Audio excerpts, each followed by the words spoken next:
Dear students, ഇന്ന് നമ്മുടെ topic എന്ന് പറയുന്നത് ഡിഗ്രി ഫസ്റ്റ് ഇയർ, അതായത് അണ്ണാമല യൂണിവേഴ്സിറ്റിയുടെ ഡിഗ്രി ഫസ്റ്റ് ഇയറിലെ എല്ലാ സബ്ജക്റ്റുകളുടെയും കോമൺ ഇംഗ്ലീഷ് പേപ്പറിൽ ഗ്രാമർ പാർട്ടിൻ്റെ അടുത്ത ടോപ്പിക്, അതായത് 7th ടോപ്പിക്കാണ് നമ്മൾ ഇന്ന് ഡീൽ ചെയ്യാൻ പോകുന്നത്.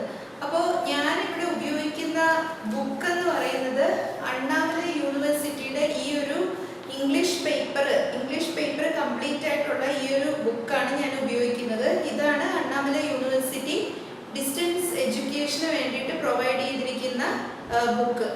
അപ്പോൾ ഈ ഇംഗ്ലീഷ് പേപ്പറിനകത്ത് പ്രധാനമായിട്ടും മൂന്ന് ടെക്സ്റ്റ് ആണ് വരുന്നത്. അതായത് പ്രോസ് ഫോർ ദ യങ് റീഡർ എന്ന് പറയുന്ന ഒരു ടെക്സ്റ്റ്, അതിനകത്ത് കുറേ ലെസൺസ് വരുന്നുണ്ട്. പിന്നെ പ്രോസ് ഇൻ പ്രാക്ടീസ് എന്ന് പറയുന്ന ഒരു ടെക്സ്റ്റ്, പിന്നെ വരുന്നത് ഗ്രാമറാണ്. അപ്പോൾ നമ്മൾ ഗ്രാമറിലുള്ള ഒരു 6 ടോപ്പിക്സ് നമ്മൾ നേരത്തെ പഠിച്ചു കഴിഞ്ഞതാണ്. അപ്പോൾ ഇന്നത്തെ നമ്മുടെ ടോപ്പിക് എന്ന് പറയുന്നത് 7th ആണ്. അത് പ്രപ്പോസിഷൻസ് ആണ്. അപ്പോൾ പ്രപ്പോസിഷൻസ് നിങ്ങൾ ചെറിയ ക്ലാസ്സിൽ പഠിച്ചിട്ടുണ്ടാവും, എന്നാലും നമുക്കതൊന്ന് ബ്രഷപ്പ് ചെയ്തെടുക്കണം. പ്രപ്പോസിഷൻ എന്ന് പറയുന്നത് ഗ്രാമറിനകത്ത് ഏറ്റവും സിമ്പിളായിട്ട് എന്ന് പറയാവുന്ന ഒരു ടോപ്പിക്കാണ്. അപ്പോൾ പ്രപ്പോസിഷൻ എന്താണെന്ന് ഇപ്പോൾ പറയുകയാണെങ്കിൽ,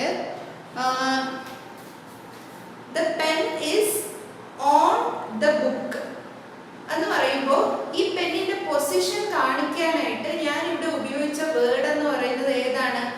ഓൺ ആണ്. The pen is on the book. അപ്പോൾ ഓൺ എന്ന് പറയുന്നതാണ് പ്രപ്പോസിഷനായിട്ട് ഉപയോഗിച്ചിരിക്കുന്നത്. ഇനിയിപ്പോൾ ഈ പെന്ന് ബുക്കിൻ്റെ അടിയിലാണെങ്കിലോ, the pen is under the book. അപ്പോൾ ഇതിനകത്ത് പെന്നിൻ്റെ പൊസിഷൻ, അതായത് ഈ നൗൺ ആയിട്ടുള്ള, നാമമായിട്ടുള്ള ഈ പെന്നിൻ്റെ പൊസിഷൻ കാണിക്കാനായിട്ട് നമ്മൾ ഉപയോഗിച്ച വേർഡ് അണ്ടർ ആണ്. അപ്പോൾ under, over, in, on, between ഇതെല്ലാം പ്രപ്പോസിഷൻസ് ആണ്. അപ്പോൾ ഈ വേർഡിനെ നമുക്കൊന്ന് അനലൈസ് ചെയ്യുക. പ്രീ, PRE പ്രീ എന്ന് പറയുമ്പോൾ ബിഫോർ എന്നാണ് അർത്ഥം. പൊസിഷൻ എന്ന് പറയുമ്പോൾ സ്ഥാനം, അതായത് ഒരു സാധനത്തിൻ്റെ പൊസിഷൻ കാണിക്കാനായിട്ട് ആ ഒരു നൗണിന് തൊട്ട് മുമ്പേ, അതായത് ബിഫോർ ഉപയോഗിക്കുന്ന ഒരു വേർഡാണ് പ്രപ്പോസിഷൻ. അപ്പോൾ നമുക്ക് നോക്കാം. ഈ കാണുന്നതൊക്കെയാണ് സാധാരണ നമ്മൾ ഉപയോഗിക്കുന്ന പ്രപ്പോസിഷൻസ്. നോക്കിക്കോളൂ.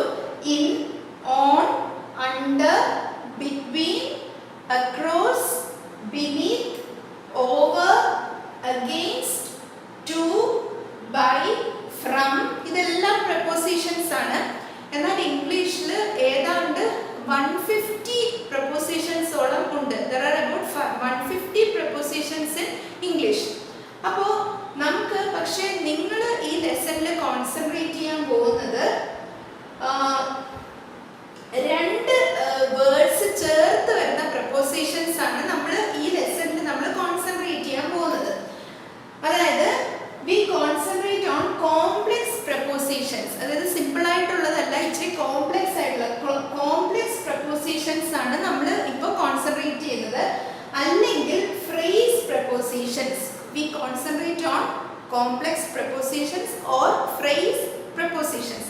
ഫ്രേസ് എന്ന് പറയുന്ന വേർഡിൻ്റെ അർത്ഥം വളരെ സിമ്പിളാണ്. ഒന്നിൽ കൂടുതൽ വാക്കുകൾ ചേർന്ന് വരുന്നത് എന്നാണ് ഫ്രേസിൻ്റെ അർത്ഥം.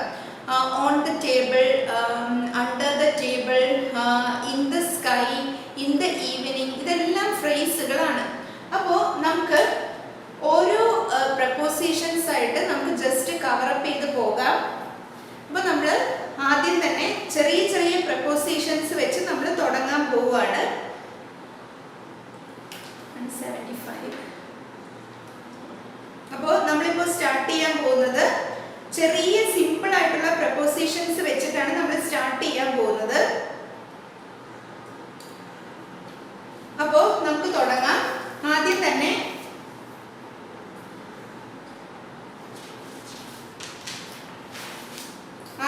നമ്മൾ അറ്റ് എന്ന് പറയുന്ന പ്രപ്പോസിഷൻ വെച്ചാണ് സ്റ്റാർട്ട് ചെയ്യുന്നത്. അപ്പോൾ അറ്റിനെ പറ്റി പറയുകയാണെങ്കിൽ, at is used when the exact time is specified. അതായത് ഈ കൃത്യസമയം എന്ന് പറഞ്ഞ് എടുത്ത് പറയുമ്പോഴാണ് നമ്മൾ അറ്റ് എക്സാമ്പിൾ നമുക്ക് നോക്കാം. We shall meet at 4 o'clock. അതായത് ഒരു സമയം, ഒരു പ്രത്യേക ടൈം പറയുവാണെങ്കിൽ അവിടെ നമ്മൾ at ഉപയോഗിക്കും. പിന്നെ all the members of the family meet at Christmas. ആ ഒരു പ്രത്യേക അവസരം, at Christmas, ആ ഒരു അവസരം സ്പെസിഫൈ ചെയ്ത് പറയുന്നത് കൊണ്ട് at ഉപയോഗിക്കും. ഇനി നമുക്ക് ഇന്നിലേക്ക് പോകാം. In is generally used with the future tense. It indicates a period within which an action will take place. It is also used with a season, years, parts of the day and month. വേറൊന്നുമില്ല, ഇന്ന് ഉപയോഗിക്കുന്ന examples നമുക്ക് നോക്കുമ്പോൾ അത് clear ആകും. He should be here in a few minutes. കുറച്ച് സമയത്തിൽ, in a few minutes. പിന്നെ he would come back in winter. ശൈത്യകാലത്തിൽ അവൻ തിരിച്ചു വരും. He went out early in the morning. India got its freedom in 1947. അപ്പോൾ പ്രത്യേകിച്ച് ഓർത്തിരിക്കേണ്ടത് ഇയറുകൾ, വർഷങ്ങൾ പറയുമ്പോൾ ഇന്നാണ് അതിന് മുന്നേ ഉപയോഗിക്കേണ്ട പ്രപ്പോസിഷൻ. ഒരു സീസൺ പറയുമ്പോൾ ഇന്നാണ് ഉപയോഗിക്കേണ്ടത്. Morning, evening, in the morning, in the evening എന്നൊക്കെയാണ് ഉപയോഗിക്കേണ്ടത്. എന്നാൽ നൂണിന് മുമ്പേ വരുന്നത് അറ്റാണ്, അറ്റ് നൂൺ. പിന്നെ അറ്റ് നൈറ്റ്, നൈറ്റിന്റെ മുന്നേയും അറ്റാണ് വരുന്നത്. ഇനി അടുത്ത പ്രപ്പോസിഷൻ നമുക്ക് ബൈ ആണ്. അപ്പോൾ ബൈ എവിടെയാണ് ഉപയോഗിക്കുന്നത് നോക്കാം. ഒരു എക്സാമ്പിൾ വെച്ച് നമുക്ക് മനസ്സിലാക്കി എടുക്കാം. The dinner should be over by 10 o'clock. അപ്പോൾ അതിന്റെ അവസരം എന്താണെന്ന് പറഞ്ഞാൽ it shows the time before which an action will be finished. ഒരു ആക്ഷൻ കഴിയുന്നതിന് തൊട്ട് മുമ്പുള്ള സമയമാണ് ബൈ കൊണ്ട് ഉദ്ദേശിക്കുന്നത്. അടുത്ത ഒരു എക്സാമ്പിൾ പറയുകയാണെങ്കിൽ I hope to finish doing it by next week. അതായത് നെക്സ്റ്റ് വീക്കോട് കൂടി ആ വർക്ക് ഞാൻ ഫിനിഷ് ചെയ്യും എന്നുള്ള രീതിയിലാണ് ബൈ ഉപയോഗിച്ചിരിക്കുന്നത്. ഇനി അടുത്ത പ്രപ്പോസിഷൻ എന്ന് പറയുന്നത് ഫോർ ആണ്. അപ്പോൾ ഫോർ എങ്ങനെയാണ് ഉപയോഗിക്കുന്നത് നോക്കാം. It shows the duration of time. എപ്പോഴും മനസ്സിൽ ഓർത്തിരിക്കേണ്ടത് ഒരു പ്രത്യേക ഡ്യൂറേഷൻ ഓഫ് ടൈം കാണിക്കാനാണ് ഫോർ ഉപയോഗിക്കുന്നത്, അല്ലെങ്കിൽ ഒരു പീരിയഡ് ഓഫ് ടൈം കാണിക്കാനാണ് ഫോർ ഉപയോഗിക്കുന്നത്. എക്സാമ്പിൾ നോക്കാം. It has rained for 3 months. 3 മാസത്തോളം. അപ്പം 3 months എന്ന് പറയുന്നത് ഒരു ടൈം പീരിയഡ് ആണ്. മറ്റൊരു example, he had to lead a Spartan life for 5 years. Spartan life എന്ന് പറഞ്ഞാൽ ലളിത ജീവിതം എന്നാണ് അർത്ഥം. അപ്പോൾ 5 years. അപ്പോൾ 5 years എന്ന് പറയുന്നത് ഒരു പീരിയഡ് ഓഫ് ടൈം ആണ്. അതുകൊണ്ടാണ് ഫോർ ഉപയോഗിക്കുന്നത്. അടുത്ത പ്രധാനപ്പെട്ട പ്രപ്പോസിഷൻ എന്ന് പറയുന്നത് സിൻസ് ആണ്. അപ്പോൾ സിൻസ് എങ്ങനെയാണ് ഉപയോഗിക്കുന്നത് നോക്കാം. സിൻസ് ഉപയോഗിക്കുന്നത് ഒരു പാസ്റ്റ് ടൈമിൽ ഒരു പ്രത്യേക കാലഘട്ടത്തിനെ, ഒരു പ്രത്യേക പോയിന്റ് ഓഫ് ടൈമിനെ കാണിക്കാനാണ് സിൻസ് ഉപയോഗിക്കുന്നത്. അതായത് ഇതിപ്പോൾ പ്രസന്റ് ആണെങ്കിൽ ഇത് പാസ്റ്റ്, ഇത് ഫ്യൂച്ചർ. അങ്ങനെയാണെങ്കിൽ പാസ്റ്റിൽ ഒരു പ്രത്യേക പോയിന്റ് ഓഫ് ടൈം കാണിക്കാൻ വേണ്ടിയിട്ടാണ് സിൻസ് ഉപയോഗിക്കുന്നത്. അപ്പോൾ നമുക്ക് എക്സാമ്പിൾ നോക്കാം. അതായത് I have been living here since 1950. അതായത് പഴയ പാസ്റ്റിൽ 1950 എന്ന് പറയുന്ന ആ ഒരു സമയം മുതൽ ഞാൻ ഇവിടെ ജീവിക്കുകയാണ് എന്ന് പറയുമ്പോൾ സിൻസ് ആണ് ഉപയോഗിക്കുന്നത്. പിന്നെ മറ്റൊരു എക്സാമ്പിൾ പറയുകയാണെങ്കിൽ people have been waiting for the king since 5 o'clock. അപ്പോൾ ഒരു പ്രത്യേക പോയിന്റ് ഓഫ് ടൈം കാണിക്കാനാണ് സിൻസ് ഉപയോഗിക്കുന്നത്. ഇനി അടുത്ത പ്രപ്പോസിഷൻ എന്ന് പറയുന്നത് ഓൺ ആണ്. അപ്പോൾ ഓൺ എവിടെയൊക്കെ ഉപയോഗിക്കുന്നതെന്ന് നമുക്ക് നോക്കാം. On is used with reference to time. Time കാണിക്കാൻ ഓൺ ഉപയോഗിക്കുന്നുണ്ട്. It does not indicate the exact time like at. എന്നാൽ അറ്റിനെ പോലെ ഒരു സ്പെസിഫിക് ടൈം കാണിക്കാനല്ല ഓൺ ഉപയോഗിക്കുന്നത്. എന്നാൽ it is used with days and dates. പ്രത്യേകം ഓർമ്മിക്കുക, ദിവസങ്ങളെ കാണിക്കാനും തീയതികളെ കാണിക്കാനും ഒക്കെ ഓൺ ആണ് ഉപയോഗിക്കുന്നത്. അപ്പോൾ എക്സാമ്പിൾ നമുക്ക് നോക്കാം. I was away on the day the storm hit our part of the country. On the day. പിന്നെ his tenure of office expires on the 31st ദിവസത്തിന് മുന്നേ I will meet you on Monday, he's coming on Saturday, അങ്ങനെ ദിവസങ്ങൾക്ക് മുമ്പൊക്കെ on ആണ് ഉപയോഗിക്കുന്നത്. ഇനി അടുത്ത സിമ്പിൾ പ്രപ്പോസിഷൻ എന്ന് പറയുന്നത് ഫ്രം ആണ്. അപ്പോൾ ഫ്രം എങ്ങനെയാണ് ഉപയോഗിക്കുന്നത് നോക്കാം. From shows the starting point of any action in the past or future. It is used with to or till. അതായത് എല്ലാവർക്കും അറിയാവുന്ന കാര്യങ്ങളാണ് ഇതൊക്കെ. അതായത് ഒരു തുടക്കം, മുതൽ എന്ന് കാണിക്കാനാണ് ഫ്രം ഉപയോഗിക്കുന്നത്. എക്സാമ്പിൾ പറയാം. He was on the staff of this office from 1960 till 1970. 1960 മുതൽ അയാൾ ഇവിടുത്തെ സ്റ്റാഫ് മെമ്പർ ആയിരുന്നു. മറ്റൊരു example, the consulting hours are from 8 AM to 12 noon. ഇനി അടുത്ത പോയിന്റ് എന്ന് പറയുന്നത് under, underneath, below, beneath, over, above. അപ്പോൾ ഇതെല്ലാം ഈ പ്രപ്പോസിഷൻസ് എല്ലാം ചില സാമ്യങ്ങളുള്ള പ്രപ്പോസിഷൻ ആണ്. അതായത് മുകളിൽ, അടിയിൽ എന്നൊക്കെ കാണിക്കുന്ന പ്രപ്പോസിഷൻസ് ആണ് ഇതെല്ലാം. അപ്പൊ ഇതിനെ പറ്റി ഒന്ന് ജസ്റ്റ് ഒന്ന് മനസ്സിലാക്കാം. അതായത് under, underneath, beneath have the same meaning, but under is a preposition that denotes position. under എന്ന് പറയുന്നത് കൃത്യം ഒരു വസ്തുവിന്റെ പൊസിഷൻ അടിയിലാണ് എന്ന് പറയാനാണ് under ഉപയോഗിക്കുന്നത്. എന്നാൽ ഒരു എക്സാമ്പിൾ നോക്കിക്കോളൂ. kick it under the carpet, കാർപ്പറ്റിന്റെ അടിയിലേക്ക്. the thief buried the jewels under the ground. beneath ആണെങ്കിൽ, എന്നാൽ beneath ഒരു ചെറിയൊരു വ്യത്യാസമുണ്ട്. എന്താണെന്ന് പറഞ്ഞാൽ beneath is often used figuratively, അല്ലെങ്കിൽ ആലങ്കാരികമായിട്ടാണ് beneath ഉപയോഗിക്കുന്നത്. അതായത് ഒരു വസ്തുവിന്റെ പൊസിഷൻ അല്ല അത് കാണിക്കുന്നത്. എക്സാമ്പിൾ നോക്കിക്കോളൂ. she does not like mixing people beneath her. അവളുടെ താഴ്ന്ന നിലവാരത്തിലുള്ള ആൾക്കാരുമായിട്ട് മിക്സ് ചെയ്യാൻ അവൾ ഇഷ്ടപ്പെടുന്നില്ല. അപ്പോൾ അവിടെ പൊസിഷൻ അല്ല, അതൊരു ആലങ്കാരിക വേ ഓഫ് ടോക്കിംഗ് ആണ്. പിന്നെ it is beneath his dignity to accept the position. അവന്റെ ഡിഗ്നിറ്റിക്ക് beneath ആണ്. അവിടെയും ഒരു വസ്തുവിന്റെ പൊസിഷൻ അല്ല കാണിക്കുന്നത്, എന്നാൽ അതൊരു ഒരു ആലങ്കാരിക രീതിയിലാണ് beneath ഉപയോഗിച്ചിരിക്കുന്നത്. ഇതൊക്കെയാണ് അണ്ടറും beneathും തമ്മിലുള്ള ഒരു ഡിഫറൻസ്. ഇനി ഓവറും എബവും തമ്മിലുള്ള ഇതുപോലൊരു ചെറിയൊരു നേരിയ ഒരു ഡിഫറൻസ് ഉണ്ട്. അതെന്താണെന്ന് നമുക്ക് നോക്കാം.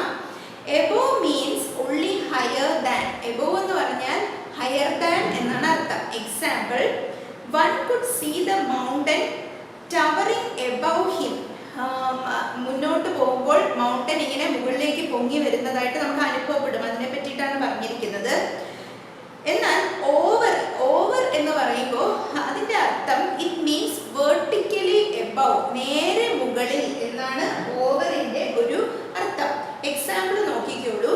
she put the cover over the typewriter. അതായത് ടൈപ്പ്റൈറ്ററിന്റെ നേരെ മുകളിൽ, അവിടെ ഒരു ചെറിയ വസ്തുക്കളെ ആണ് അവിടെ സൂചിപ്പിക്കുന്നത്. എന്നാൽ എബവ് എന്ന് പറയുമ്പോൾ കുറച്ചും കൂടെ ഹയർ ലെവലിലാണ് ഉദ്ദേശിക്കുന്നത്.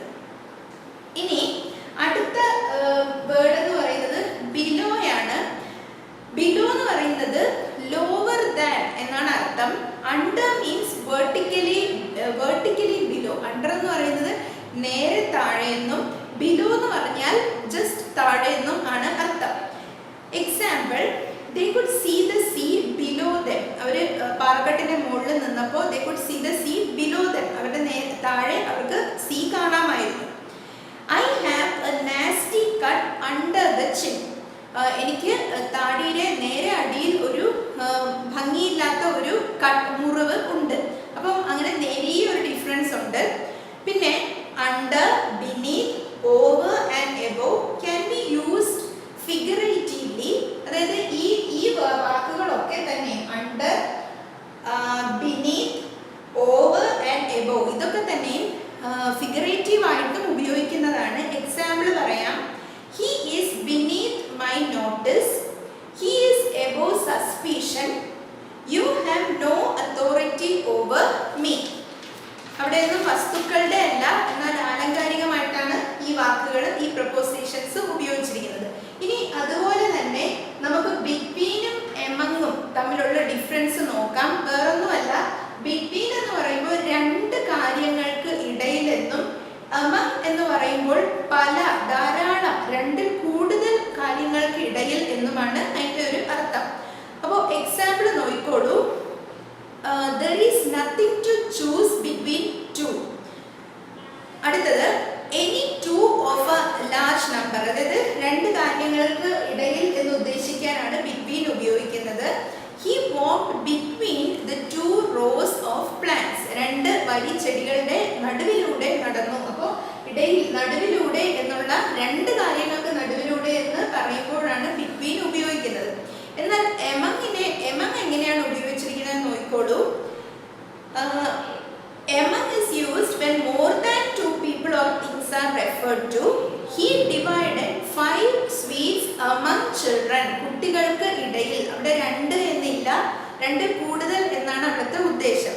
ഇനി അടുത്തത് അറ്റും ഇന്നും, അതായത് നമ്മൾ നേരത്തെ സമയം കണക്കാക്കിയാണ് അറ്റും ഇന്നും പഠിച്ചത്. പക്ഷേ ഇവിടെ പ്ലേസ്, അതായത് സ്ഥലവുമായിട്ട് ബന്ധപ്പെട്ട് അറ്റും ഇന്നും എങ്ങനെയാണ് ഉപയോഗിക്കേണ്ടതെന്നാണ് നമ്മൾ നോക്കുന്നത്.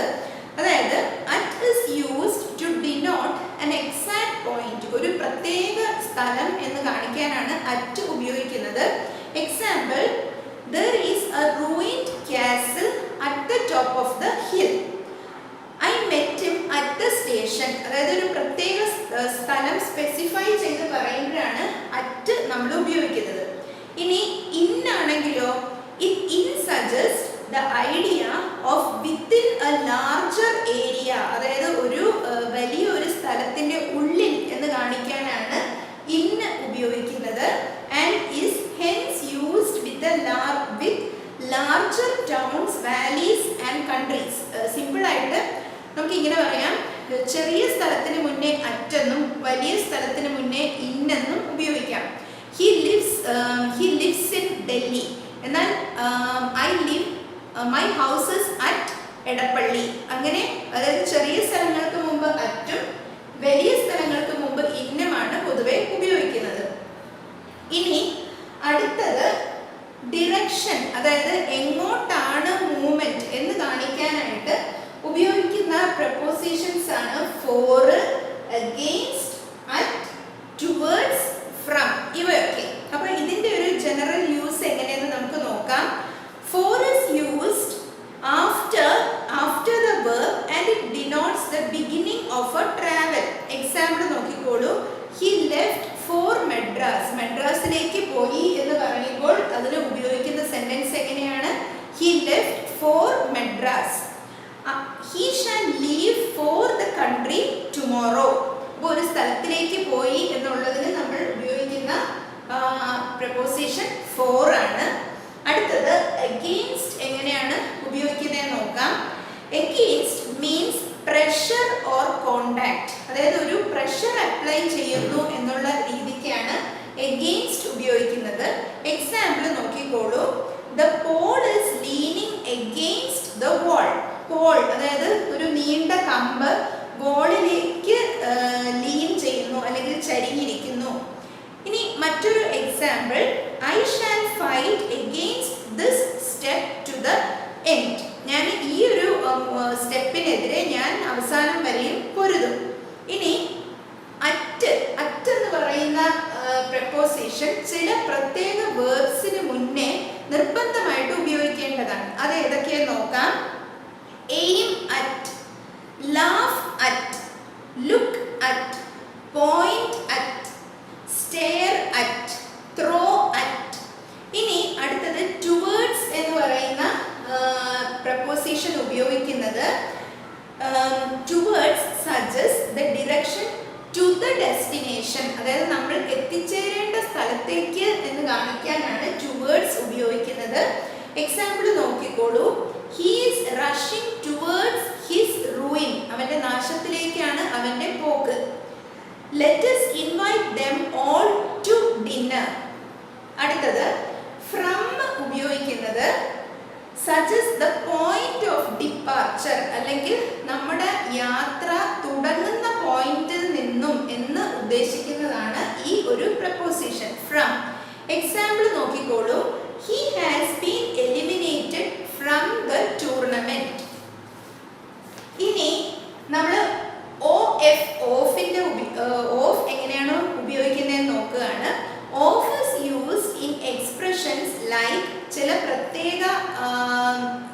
കൺജങ്ഷൻ വേർഡ്സിനൊപ്പം ഓഫ് നിർബന്ധമായിട്ട് ഉപയോഗിക്കുന്നുണ്ട്. അത് ഏതൊക്കെയെന്ന് നോക്കാം. Die of, made of, ask of, expect of, meaning of, ഇത്തരത്തിലുള്ള വേർബ്സ്. സെന്റൻസ് നോക്കിക്കോളൂ. He died of an accident. This is made of fiberglass. I would ask you that you never do it again. I would ask of you that you would never do it again. It is not expected of him. ഇനി അടുത്തത് OFF ഓഫിന്റെ usage എങ്ങനെ നോക്കാം.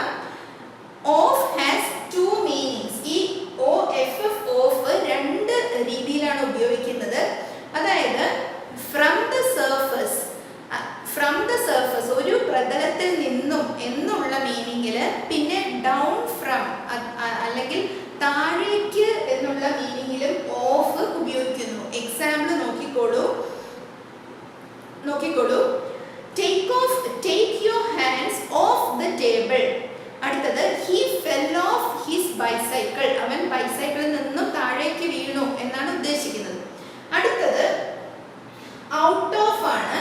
Out ഓഫിന്റെ usage എങ്ങനെ നോക്കിക്കോളൂ. Out of means from the interior, അതായത് എന്തിന്റെയോ ഉള്ളിൽ നിന്നും പുറത്തേക്ക് എന്നാണ് ഔട്ട് ഓഫിന്റെ മീനിങ്. അപ്പോൾ അത് ഉപയോഗിച്ചിരിക്കുന്ന സെന്റൻസ് നോക്കിക്കോളൂ. Take those tools out of the drawer. ഡ്രോയറിൽ നിന്നും എടുത്ത് പുറത്തേക്ക് എടുക്കൂ. അടുത്തത് ഇൻ എന്ന് പറയുന്ന ഒരു ഇൻ എന്ന് പറയുന്ന പ്രപ്പോസിഷൻ, വിത്ത് എന്ന് പറയുന്ന പ്രപ്പോസിഷൻ, ഓഫ് എന്ന് പറയുന്ന പ്രപ്പോസിഷൻ. ഇത് മൂന്നിൻ്റെയും ഒരു മറ്റു രീതിയിലുള്ളൊരു യൂസേജും കൂടി നമുക്കിവിടെ കവർ ചെയ്യാം. അതായത് in, with and of are used while describing people in their dress. ആൾക്കാരുടെ ഡ്രസ്സിനെ പറ്റി ഡിസ്ക്രൈബ് ചെയ്യുമ്പോൾ ഈ ഒരു മൂന്ന് പ്രപ്പോസിഷൻസ് നമ്മൾ ഉപയോഗിക്കുന്നുണ്ട്. അതെങ്ങനെ നോക്കാം. in is used with everything like clothes, jewelry actually worn on the body. നമ്മൾ ധരിക്കുന്നതായിട്ടുള്ള ആഭരണങ്ങൾ, ഡ്രസ്സുകൾ, ഇവയൊക്കെ പറ്റി സംസാരിക്കുമ്പോൾ ഇന്ന് ഉപയോഗിക്കും. അതെങ്ങനെ നോക്കിക്കോളൂ. Look at the policeman in uniform. That gentleman in navy blue suit is my uncle. അടുത്തത് with ന്റെ ഉപയോഗം നോക്കിക്കോളൂ. With is used with anything which is carried. നമ്മൾ എടുക്കുന്ന സാധനങ്ങളെ പറ്റി with ഉപയോഗിക്കുന്നു. Example a gardener with a spade. അതായത് കോടാലി ഏന്തിയ തോട്ടക്കാരൻ. That man with a briefcase. briefcase carry ചെയ്തിരിക്കുന്ന ആൾ. അടുത്തത് with is used while referring to physical features and peculiarities and diseases. ചില ശാരീരിക പ്രത്യേകതകൾ, അതായത് പെർമനന്റ് ആയിട്ടുള്ള ചില ശാരീരിക പ്രത്യേകതകളെ പറ്റി പറയുമ്പോൾ with എങ്ങനെ ഉപയോഗിക്കുന്നു എന്ന് നോക്കാം. That boy with a club foot. Club foot എന്ന് പറഞ്ഞാൽ കാല് ഉള്ളിലേക്ക് വളഞ്ഞിരിക്കുന്ന ഒരു ജനറ്റിക് പ്രോബ്ലം ആണ് ക്ലബ് ഫുട്ട്. അപ്പോൾ that boy with a club foot. പിന്നെ that old man with a flowing beard. പിന്നെ ഓഫിന്റെ ഉപയോഗം നോക്കാം. Off is used when permanent qualities of character and age are referred to. ചില സ്ഥിരമായിട്ടുള്ള ചില ക്വാളിറ്റീസിനെ പറ്റി പറയുമ്പോൾ ഓഫ് ഉപയോഗിക്കുന്നുണ്ട്. I am of 70 I am of 70 എന്ന് പറഞ്ഞാൽ 70 വയസ്സെന്നാണ് അർത്ഥം. 30 എന്ന് പറയുന്നത് ഒരു ഇഡിയമാറ്റിക് യൂസേജ് ആണ്. അതായത് 3 into 20 എന്നാണ് അർത്ഥം. 3 into 20 60. I am of 70 എന്ന് പറഞ്ഞാൽ എനിക്ക് 70 വയസ്സാണ് എന്നുള്ള ഉദ്ദേശത്തിലാണ് ആ സെന്റൻസ് ഉപയോഗിച്ചിരിക്കുന്നത്. He is a man of great achievements. അപ്പോൾ ഇവിടെയൊക്കെ എങ്ങനെയാണ് ഓഫിന്റെ ഉപയോഗം വരുന്നതെന്ന് മനസ്സിലായെന്ന് വിചാരിക്കുന്നു. അപ്പോൾ ഇതൊക്കെയാണ് സാധാരണ നമ്മൾ ഈ ലെസണിൽ നമ്മളിപ്പോൾ ഇമ്പോർട്ടൻ്റ് ആയിട്ട് പഠിച്ച, ജസ്റ്റ് നമ്മൾ മനസ്സിലാക്കിയെടുത്ത പ്രപ്പോസിഷൻസ് ആണ് ഇതൊക്കെ. അപ്പോൾ ഇനി ഈ ഒരു ചാപ്റ്ററിനെ ബേസ് ചെയ്ത് എക്സാമിന് ക്വസ്റ്റ്യൻസ് എങ്ങനെയാണ് വരുന്നതെന്ന് നമുക്ക് നോക്കാം. അപ്പോൾ സാമ്പിൾ ക്വസ്റ്റ്യൻസ് നോക്കിക്കോളൂ.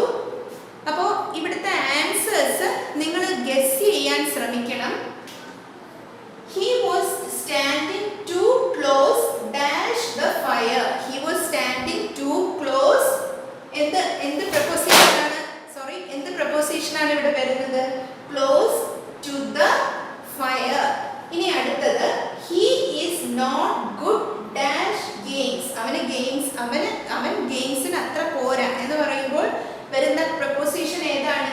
He is not good at games എന്നാണ് വരുന്നത്.